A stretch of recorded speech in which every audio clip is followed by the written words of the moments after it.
ఉన్న బంగారాన్ని విడిపించి ఆ రోజు ఆన్లైన్ రేటుకే మేము కొంటాం. Sharma gold company. నమస్తే, వెల్కమ్ టు సుమన్ టీవీ. నేను మీ యామ్ని. ప్రస్తుతం మనతో ఉన్నారు ప్రముఖ ఆధ్యాత్మికవేత్త, ప్రముఖ జ్యోతిష వాస్తు పండితులు మాడుకుల శివప్రసాద్ గురువు గారు ఉన్నారు. మన గురుగారితో మాట్లాడదాం. నమస్కారం గురుగారు. ఆశీర్వచనం తల్లి. గురుగారు, ఈ క్రోధీనామ సంవత్సరంలో అసలు వృషభ రాశి వారికి ఏ విధంగా ఉంటుందండి? అంటే వీళ్ళకి సంబంధించి ఆదాయం కానీ, వ్యయం, రాజపూజ్యం, అవమానం ఏ విధంగా ఉంటుంది అసలు? శ్రీ మహాగణాధిపతయే నమః. ఐం మహాసరస్వత్యే నమః. శ్రీ లలితాంబికాదేవియే నమః. వృషభ రాశి అనగానే కృత్తికా నక్షత్రము 2, 3, 4 పాదాలు, రోహిణి నక్షత్రము 4 పాదాలు, మృగశిర నక్షత్రము 2 పాదాలు వెలసి వృషభ రాశి అని మనం చెప్తాం. ఆదాయం 2, వ్యయం 8, రాజపూజ్యత 7, అగౌరవము 6 ఇలా ఉన్నది. అయితే ఆదాయ వ్యయాలు అనేటువంటివి మనం ముందు సంపాదించుకొని ఉంటాము. ఈ సంవత్సరం కాస్త ఖర్చులు పెట్టడం జరుగుతుంటుంది. ఒకే రూపకముగానే ఇదవుతుంది అని కాదు. ఆదాయం అనేటువంటిది డబ్బు రూపకముగానే వస్తుంది అనేటువంటిది కాదు. చాలామందికి తెలుసుకోవాల్సిన విషయం. పొలాల రూపముగా, ఇంకొక రూపముగా ఆదాయం అనేది వస్తుంది. దాన్ని డబ్బుగా చేసుకుంటే కూడా ఎక్కువ అవుతుంది.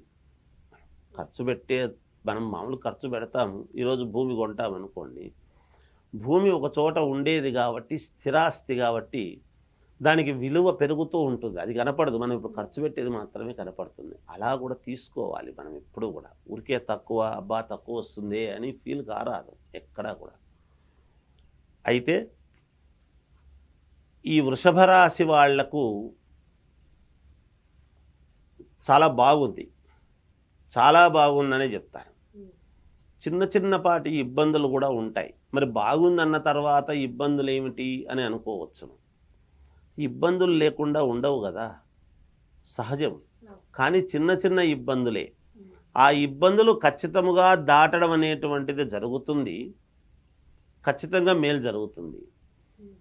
వీళ్ళకు ఇంకొక అదృష్టం ఏముంది అంటే, గురువు మే 1వ తారీఖు ఎప్పుడైతే వృషభములోకి వస్తాడో ఇంకా వీళ్లకు తిరుగు అనేటువంటిది ఉండనే ఉండదు. మహాద్భుతమైనటువంటి యోగాన్ని పొందుతారు. అయితే వీళ్లకు ప్రతిభ, ఆల్రెడీ ఉన్న ప్రతిభ అనేటువంటిది కించిత్ కొద్దిగా తగ్గవచ్చును. మిగతా యోగాలు, అనుకున్నటువంటి పనులు నెరవేరటాలు, భూముల వలన వచ్చేటువంటి లాభాలు, ఇవన్నీ కూడా బాగుంటాయి. ప్రతిభ అనేటువంటిది కొంచెము కొద్దిగా తగ్గడం అనేటువంటిది జరుగుతుంది. ఆదాయం బాగుంటుంది. యథావిధిగా వచ్చేటువంటి వాటికి వస్తాయి. అంటే మరి ఆదాయం బాగున్నప్పుడు మరి వ్యయము అన్నప్పుడు, వ్యయము దేనికి ఖర్చు పెడతారు అనేటువంటిది వాళ్ళ మనస్సుకు, ఒకరొకరు ఒక రకమైనటువంటి దానికి ఖర్చు పెడతారు. ఆ వచ్చినటువంటి ఆదాయాన్ని, మనకు 1 కోటి రూపాయల ఆదాయం వచ్చింది అంటే 1 కోటి రూపాయలు తీసుకుపోయి మనం ఒకదాని భూమి కొనడానికని పెట్టామనుకోండి, ఎక్కువ ఖర్చు పెట్టుకొని, లేదా ఒక ఇల్లు కొంటాము. మనం 50 లక్షల రూపాయలు పెట్టి మనం డౌన్ పేమెంట్ కట్టి 1.5 కోటిది ఇల్లు కొంటాము.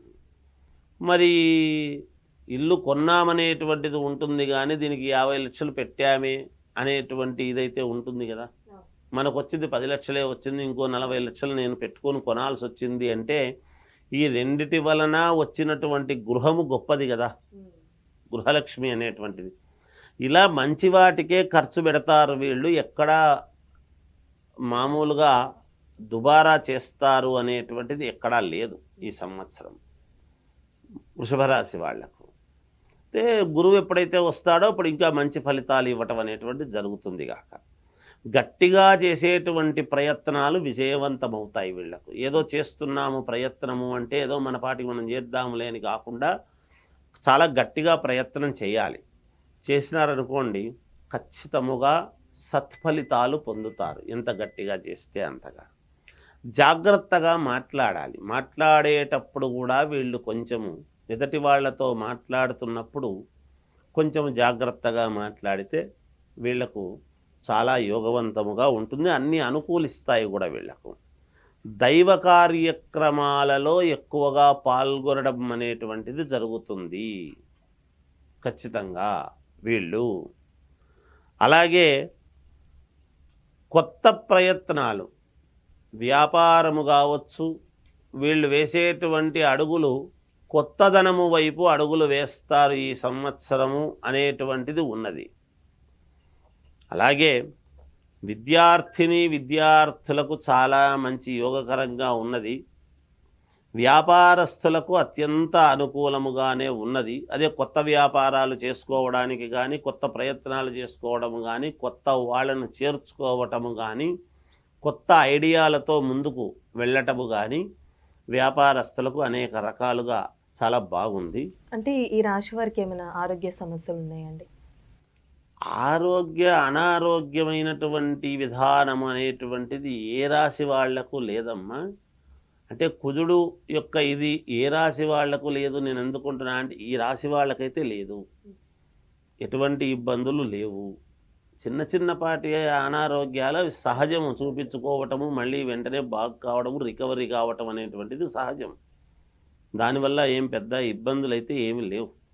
అలాగే కళ్యాణము కావాల్సినటువంటి వాళ్లకు, వివాహము కావాల్సినటువంటి వాళ్లకు మే తర్వాత మంచి అనుకూలాలు, సత్ఫలితాలు పొందుతారు. అలాగే ఉద్యోగాలు రావాలి అనుకునేటువంటి వాళ్లకు కూడా గురువు ఎప్పుడైతే వస్తాడో ఖచ్చితముగా ఉద్యోగాలు అనేటువంటివి రావటం జరుగుతుంది. ఉద్యోగాలు చేసుకునేటువంటి వాళ్లకు అప్గ్రేడ్ కానీ, లేకపోతే గుర్తింపు రావటము కానీ, లేకుంటే ప్రమోషన్ లాంటిది, డబ్బు పెరగటము కానీ, ఇవన్నీ కూడా మే తర్వాత నుంచి వచ్చేదానికి అవకాశాలు ఎక్కువ వీళ్ళకి. అంటే ఇప్పుడు కోర్టు సమస్యలు ఉన్న వాళ్ళకు కూడా ఈ విధంగా ఉండొచ్చండి? కోర్టు సమస్యలు ఉండేటువంటి వాళ్లకు కూడా ఈ సంవత్సరము ఖచ్చితంగా వీళ్లకు ఒక మార్గం అయితే దొరుకుతుంది విజయానికి. వీళ్ళ వైపు అనుకూలముగా రావటము కోసము మంచి మార్గము దొరుకుతుంది గాక గురువు అనుగ్రహంతో. ఈ రాశి వారికి ఇంకా మెరుగైన ఫలితం రావాలంటే అసలు ఎలాంటి పరిహారం చేస్తే మంచిదండి? ఇప్పుడు ఈ రాశి వాళ్లకు ఇంకా మెరుగైన ఫలితాలు రావాలి అంటే కొంచెం యజ్ఞయాగాది క్రతువులు చేసుకోవాలి అనేటువంటిది చెప్తాను నేను. ఎందుకంటే కుజుడి యొక్క ప్రభావము అనేటువంటిది ఉంటుంది కదా, ఆ కుజుడి యొక్క ప్రభావము ఇప్పుడు మేషం దీనికి ఇది కాబట్టి కొంచెం కుజుడి అనుగ్రహం వీళ్లకు కావాలి ఖచ్చితంగా. అలాగే శని యొక్క అనుగ్రహము రెండూ ఉండాలి అంటే కొంచెం యజ్ఞయాగాది క్రతువులలో పాల్గొనడము కానీ, అవి చేసుకోవడము కానీ చేసుకొని నదీ స్నానాలు చేస్తే వీళ్లకు ఎక్కువ శాతం మేలు జరుగుతుంది. రాజకీయాలలో ఉండేటువంటి వాళ్లకు మహాద్భుతముగా ఉన్నది. ఏది ఏమైనా ఈ వృషభ రాశి వాళ్లకు అనుకూలముగానే ఉన్నదని తెలియజేస్తుంది. చాలా చక్కగా తెలియజేశారండి, ధన్యవాదాలు. సుమన్ టీవీలో మీ పర్సనల్ అండ్ బిజినెస్ ప్రమోషన్స్ కోసం కింది నెంబర్కి కాంటాక్ట్ చేయండి.